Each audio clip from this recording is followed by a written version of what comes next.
লাতিন আমেরিকার দেশ ভেনেজুয়েলার প্রেসিডেন্ট নিকোলাস মাদুরোকে নিজ দেশ থেকে ধরে নিয়ে গেছে যুক্তরাষ্ট্র। মার্কিন প্রেসিডেন্ট ডোনাল্ড ট্রাম্পের দাবিকে নিশ্চিত করেছে ভেনেজুয়েলার ভাইস প্রেসিডেন্ট দেলসি রদ্রিগুয়েজ। তিনি অবিলম্বে মাদুরোর জীবিত থাকার প্রমাণ দাবি করেছেন মার্কিন যুক্তরাষ্ট্রের কাছে। ব্রিটিশ সংবাদ মাধ্যম দ্য গার্ডিয়ানের খবর, নিকোলাস মাদুরোকে আটক করা হয়েছে বলে দাবি করেন মার্কিন প্রেসিডেন্ট ডোনাল্ড ট্রাম্প। ট্রাম্পের দাবি অনুযায়ী আমেরিকা ভেনেজুয়েলার একটি বৃহৎ আকারে হামলা চালিয়েছে এবং এর মাধ্যমে মাদুরোকে বন্দী করা সম্ভব হয়েছে।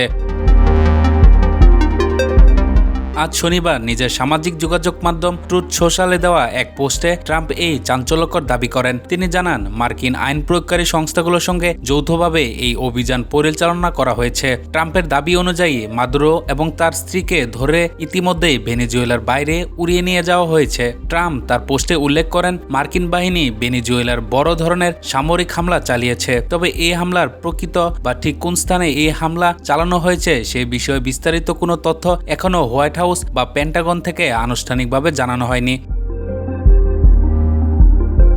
ট্রাম্প ট্রুথ সোশ্যালে লিখেছেন, যুক্তরাষ্ট্রের সেনাবাহিনী ভেনেজুয়েলা এবং দেশটির নেতা নিকোলাস মাদুরোর উপর বড় ধরনের একটি সফল হামলা চালিয়েছে। মাদুরো এবং তার স্ত্রীকে বন্দী করা হয়েছে এবং তাদের দেশের বাইরে উড়িয়ে নেওয়া হয়েছে। মার্কিন আইন প্রয়োগকারী সংস্থাগুলোর সঙ্গে যৌথভাবে এই অভিযানটি পরিচালিত হয়। এই বিষয়ে বিস্তারিত তথ্য পরে জানানো হবে। আজ সকাল 11টায় মার-এ লাগোতে একটি সংবাদ সম্মেলন অনুষ্ঠিত হবে। বিষয়টি নিয়ে আপনাদের মনোযোগের জন্য ধন্যবাদ। প্রেসিডেন্ট ডোনাল্ড জে ট্রাম্প এদিকে ভেনেজুয়েলার ভাইস প্রেসিডেন্ট দেলসি রদ্রিগুয়েজ টেলিভিশনে সম্প্রচারিত এক ভাষণে বলেছেন, মাদুরোকে ধরে নিয়ে যাওয়া হয়েছে এবং তিনি অবিলম্বে তার জীবিত থাকার প্রমাণ চেয়েছেন। দ্য গার্ডিয়ান বলছে, দেলসি নিকোলাস মাদুরোকে বন্দী করার খবরটি নিশ্চিত করেছেন বলে মনে হচ্ছে।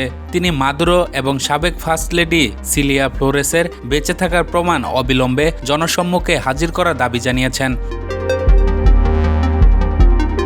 ভেনেজুয়েলা সরকারের পক্ষ থেকে জানানো হয়েছে, যুক্তরাষ্ট্র কারাকাস, মিরান্ডা, আরাগুয়া এবং লা গুয়াইরায় হামলা করেছে। এদিকে মার্কিন প্রেসিডেন্টের সামরিক আগ্রাসন হিসেবে বর্ণনা করেছেন মাদুরো সরকার। আজ স্থানীয় সময় রাত 2টার দিকে কারাকাসে কমপক্ষে 60টি বিস্ফোরণের শব্দ শোনা গেছে, যার সঙ্গে উড়ন্ত যুদ্ধবিমানের শব্দ শোনা গেছে। এই ঘটনা খবর ছড়িয়ে পড়তেই বিশ্ব রাজনীতিতে চরম উত্তেজনা সৃষ্টি হয়েছে। লাতিন আমেরিকার এই দেশটির রাজনৈতিক পরিস্থিতি দীর্ঘকাল ধরেই টালমাটাল ছিল এবং যুক্তরাষ্ট্রের সঙ্গে মাদুরো সরকারের সম্পর্ক ছিল চরম বৈরী। যদি ট্রাম্পের এই দাবি সত্য হয়, তবে এটি বর্তমান সময়ে সবচেয়ে বড় আন্তর্জাতিক সামরিক ও রাজনৈতিক ঘটনা হিসেবে গণ্য হবে। উল্লেখ্য, দীর্ঘদিন ধরে মাদুরো সরকারের বিরুদ্ধে একনায়কতন্ত্র এবং মানবাধিকার লঙ্ঘনের অভিযোগ তুলে আসছিল ওয়াশিংটন।